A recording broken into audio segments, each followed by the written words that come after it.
नमस्कार दोस्तों, स्वागत है आप सभी का डेली 11 में। कैसे हैं आप सभी। देखेंगे अपनी आज की टेस्ट सीरीज। आज हमारा क्रम रहेगा भाग 131 131। उत्तराखंड में स्थित वह स्थान जिसे उत्तर का वाराणसी कहा जाता है। 4 ऑप्शन आपके पास रहेंगे। शुरू करते हैं दोस्तों बिना किसी देरी के, क्योंकि आप सभी जानते हैं समय ही सब कुछ है। पहला क्वेश्चन, आज क्वेश्चन थोड़े से ईजी रहेंगे।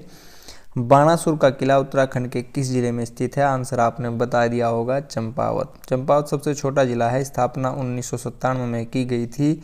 चंपावत, बागेश्वर और रुद्रप्रयाग की तीनों की एक साथ की गई थी और तीनों में दो दो विधानसभा सीटें हैं। चंपावत का क्षेत्रफल 1766। ठीक है दोस्तों, आगे बढ़ते हैं। यमुनोत्री ग्लेशियर स्थित है, कहाँ पर स्थित है। Option A Uttarkashi, Chamoli, Rudraprayag, Bageshwar. यमुनोत्री उत्तरकाशी जनपद में स्थित है। उत्तरकाशी जनपद का क्षेत्रफल 8016।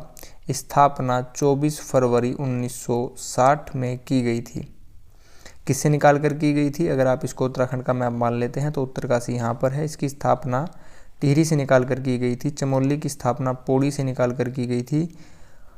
पिथौरागढ़ की स्थापना अल्मोड़ा से निकाल कर की गई थी। डेट सभी की सेम है, 24 फरवरी 1960। उत्तरकाशी सबसे उत्तरी जिला है, आप इसको भी याद रखिएगा दोस्तों। 2011 की जनगणना के अनुसार उत्तराखंड में सर्वाधिक दशकीय वृद्धि दर वाला जिला कौन सा है। दशकीय वृद्धि दर सर्वाधिक कहाँ पर रही है। पौड़ी, हरिद्वार, उधम सिंह नगर, नैनीताल। दोस्तों पौड़ी और अल्मोड़ा में तो ऋणात्मक रही है, माइनस में रही है, लेकिन सबसे ज़्यादा रही है उधम सिंह नगर। ठीक है, उधम सिंह नगर सबसे दक्षिणी जिला है। उत्तरी जिला उत्तरकाशी है, पूर्वी जिला पिथौरागढ़ है, पश्चिमी जिला देहरादून है।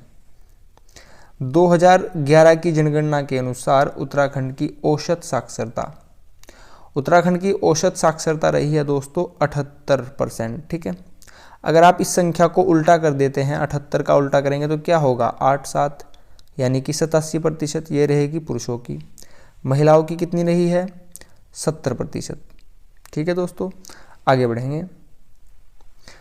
अलकनंदा व पिंडर नदियों का संगम कहाँ होता है। अलकनंदा व पिंडर नदी का संगम होता है कर्णप्रयाग में। ठीक है, नंदप्रयाग में किसका संगम होता है अलकनंदा से, नंदाकिनी का। देवप्रयाग में भागीरथी से संगम होता है और फिर यहाँ से गंगा का जन्म होता है। गंगा की लंबाई उत्तराखंड में 96 किलोमीटर है और पूरे भारत में 2525 किलोमीटर है। नेक्स्ट क्वेश्चन, उत्तराखंड में स्थित वह स्थान जिसे उत्तर का वाराणसी कहा जाता है। उत्तर का वाराणसी चंपावत, बागेश्वर, अल्मोड़ा, पौड़ी गढ़वाल। बताइए दोस्तों करेक्ट आंसर क्या होगा। करेक्ट आंसर होगा बागेश्वर। उत्तर का वाराणसी बागेश्वर को कहा जाता है। अगर यहाँ पर उत्तर का काशी कर दिया जाए, उत्तर का काशी कर दिया जाए तो फिर आंसर हो जाएगा उत्तरकाशी। ठीक है, नेक्स्ट, उत्तराखंड राज्य में कितने नगर निगम हैं। दोस्तों अगर वर्तमान की बात करें तो 9 नगर निगम है। हाल ही में नया नगर निगम बनाया गया है श्रीनगर को। ठीक है, इससे पहले 8 थे। क्वेश्चन करंट अफेयर से भी आप कह सकते हैं, अच्छा क्वेश्चन है, क्वेश्चन पूछा भी जा चुका है। पटवारी लेखपाल में क्वेश्चन पूछा गया है दोस्तों। उत्तराखंड राज्य का राज्य पक्षी कौन सा है। मयूर, मोनाल, मैना, सारस।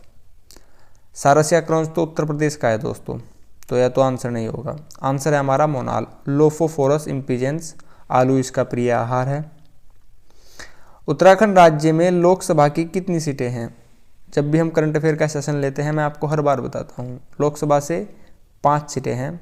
हरिद्वार, पौड़ी, टिहरी, नैनीताल, अल्मोड़ा। अल्मोड़ा वाली सीट एससी सीट है। राज्यसभा से 3 सीटें हैं।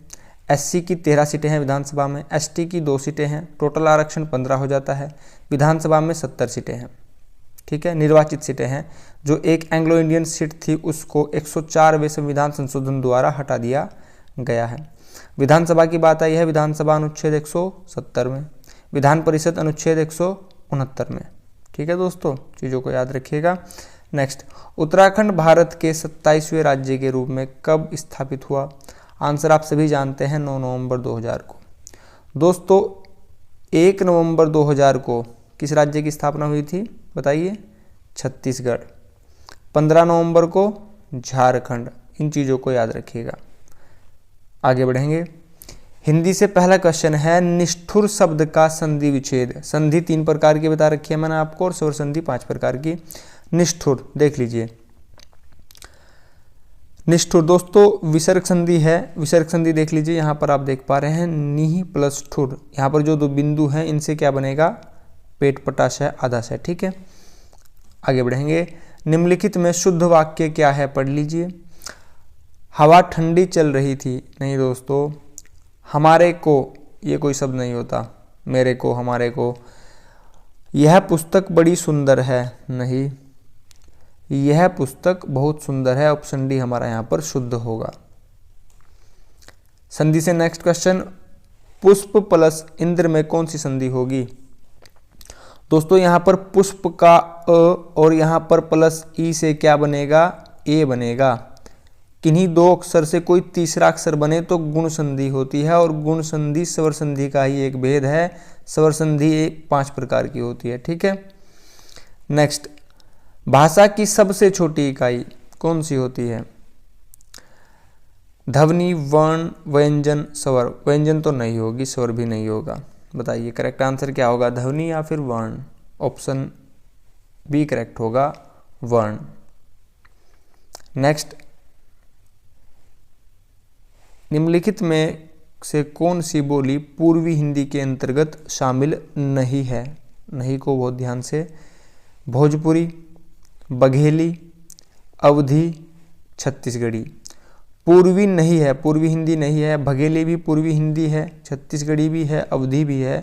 भोजपुरी पूर्वी हिंदी नहीं है। ऑप्शन ए हमारा यहाँ पर आंसर करेक्ट है। नेक्स्ट, जीके से क्वेश्चन है, गायत्री मंत्र का उल्लेख किस ग्रंथ में मिलता है। सरल सा क्वेश्चन है, आंसर आप सभी जानते होंगे, ऋग्वेद में। सत्यमेव जयते किस उपनिषद से लिया गया है। छांद नहीं, कठोपनिषद से नहीं दोस्तों, Mundakopanishad. Option C correct answer रहेगा। उपनिषद कितने हैं कौन बताएगा। उपनिषद की संख्या है 108, पुराणों की संख्या है 18, संस्कारों की संख्या होती है 16। ठीक है दोस्तों। नेक्स्ट, कनिष्क के शासन काल में बौद्ध संगीति का आयोजन कहाँ हुआ था। कश्मीर, पाटलिपुत्र, मगध, राजगृह। कनिष्क हुआ था दोस्तों कश्मीर में। हर्षचरित्र नामक पुस्तक किसके द्वारा लिखी गई है। हर्षचरित्र में हर्ष के बारे में बताया गया है और यह लिखी है विष्णुगुप्त ने नहीं लिखी है, आर्यभट्ट भी नहीं है, बाणभट्ट ने लिखी है दोस्तों। ऑप्शन सी करेक्ट होगा। विष्णुगुप्त यहाँ पर लिखा है। विष्णुगुप्त किसका नाम था, कौटिल्य का नाम था। चाणक्य को विष्णुगुप्त कहा जाता है। तीनों नाम एक ही व्यक्ति के हैं। इन्होंने लिखी थी अर्थशास्त्र। किससे संबंधित थी, राजनीति से संबंधित थी। ठीक है, निम्नलिखित में से कौन सा वंश त्रिकोणात्मक संघर्ष का भाग नहीं था। क्वेश्चन में बोला गया है नहीं था।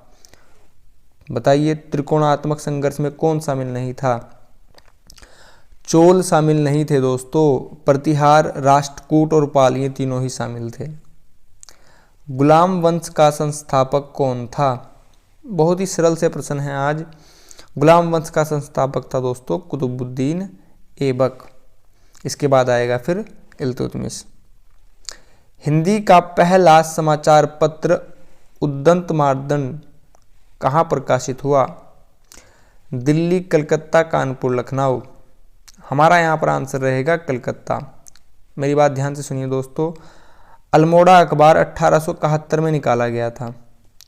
किसने निकाला था, डिबेटिंग क्लब 1870 में स्थापित हुआ था।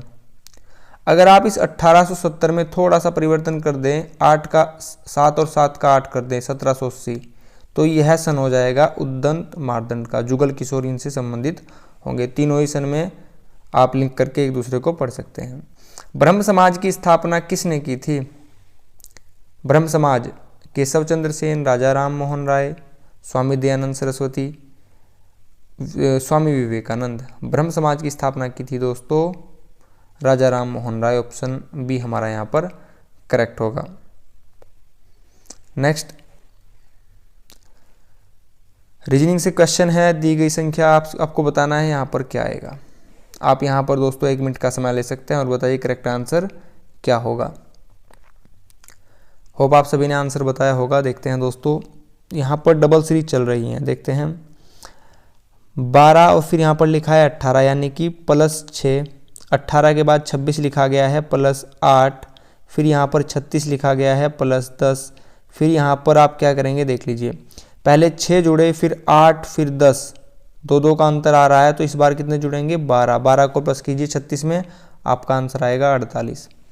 एक और बात दोस्तों, अगर आपसे यहाँ पर डबल क्वेश्चन मार्क पूछ लिया जाता कि यहाँ पर भी बताइए क्या होगा, देख लेते हैं। यहाँ पर 6 लिखा है, 6 में आपने 3 जोड़ा 9 आ गया, फिर 4 प्लस किया 13 आ गया, फिर 5 प्लस किया 18 आ गया। इस बार आप 6 प्लस करेंगे, क्या आएगा 24। ठीक है, हमारा यहाँ पर आंसर तो 48 है। ठीक है, अगर आपसे डबल क्वेश्चन मार्क पूछ लिया जाता तो आप इसको इस टाइप से हल करते। आगे बढ़ेंगे, लास्ट क्वेश्चन हमारा थोड़ा सा कठिन होगा, देख लीजिए। आप इसमें 2 मिनट का समय ले सकते हैं और बताइए करेक्ट आंसर क्या होगा दोस्तों। ठीक है, आप सभी ने आंसर किया होगा। देखते हैं, एक निश्चित कूट भाषा में 1, 3, 4 का अर्थ है अच्छी और स्वादिष्ट। ठीक है, 7, 4, 8 का अर्थ है अच्छी तस्वीर देखें। 7 दोनों का अर्थ है तस्वीरें फीकी हैं। थोड़ा सा कठिन है, देखते हैं। आपसे पूछा गया है निम्नलिखित में से कौन सा अंक देखे के लिए है, देखे का कौन सा अंक है।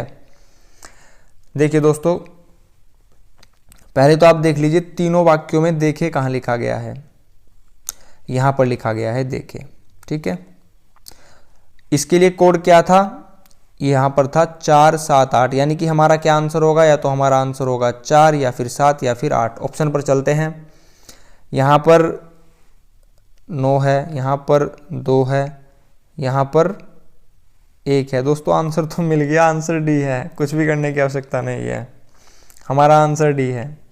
क्योंकि यहाँ पर लिखा है 4, 7, 8, इसी में से हमारा कोई एक आंसर होना था, यहाँ पर 8 लिखा है, कुछ भी करने की आवश्यकता नहीं है। अब मैं आपको बता देता हूँ आंसर कैसे करना है। ठीक है, दोबारा देखते हैं दोस्तों। यहाँ पर लिखा है देखे का अर्थ बताना है, तो हमने यहाँ पर देख लिया, देखे यहाँ पर लिखा है। देखे के अर्थ यहाँ पर 4, 7, 8 में से कोई सा एक होना चाहिए था। आप यहाँ पर देखिए, देखे और कहीं पर लिखा है क्या, यहाँ पर लिखा है अच्छी और यहाँ पर भी अच्छी लिखा है। यहाँ पर कोड 4, 7, 8 है, यहाँ पर 1, 3, 4 है। कॉमन क्या है यहाँ पर 4, यानी कि अच्छी का कोड होना चाहिए 4, तो 4 को आप यहाँ से निकाल दीजिए। दोबारा देखते हैं, यहाँ पर लिखा है तस्वीरें और तस्वीरें लिखा है यहाँ पर, यानी कि इन दोनों सेंटेंस में तस्वीरें कॉमन है और इन दोनों यहाँ पर डिजिट दी गई है, इनमें 7 कॉमन है। यहाँ पर 7 है, यहाँ पर 7 है, आप इसको निकाल दीजिए। अब आपके पास बचता है दोस्तों यहाँ पर 8, यानी कि 8 होगा देखे का कोड। ऑप्शन डी हमारा यहाँ पर करेक्ट है। दोस्तों अगर आप चैनल पर नए हो, वीडियो आपको हेल्पफुल लगी हो तो प्लीज़ चैनल को सब्सक्राइब कीजिएगा, वीडियो को लाइक एंड शेयर कीजिएगा। आपने अपना कीमती समय चैनल को दिया है, इसके लिए आप सभी का बहुत बहुत धन्यवाद। Thanks for watching. नमस्कार दोस्तों।